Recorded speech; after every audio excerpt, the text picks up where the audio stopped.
one, I just replaced all of the drawer pulls in my kitchen with these beautiful matte black 5-inch drawer pulls. These have a squared look to them and they're very modern, very stylish. And the previous ones that I had in here were all silver. They came with the house. I just did not like them at all. And so I picked these up and I think that they really brought a nice modern touch of color and detail into my kitchen. I really love how they stand out against my white cabinets, and they are very high quality, very durable. They are made of really thick, heavy duty metal material, and they are very comfortable when using. These are drawer pulls and they work on cabinets, of course, as well.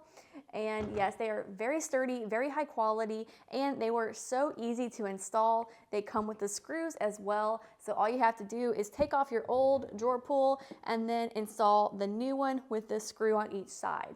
But you have to make sure you measure first before you buy them to make sure you're getting the right size. I do have these 5-inch ones for my kitchen, but for instance, I did have to buy 3-inch ones to cover all the bathrooms. So that is very important when going to buy these drawer pulls. But overall, they're so beautiful. I'm very happy with them and I highly recommend them.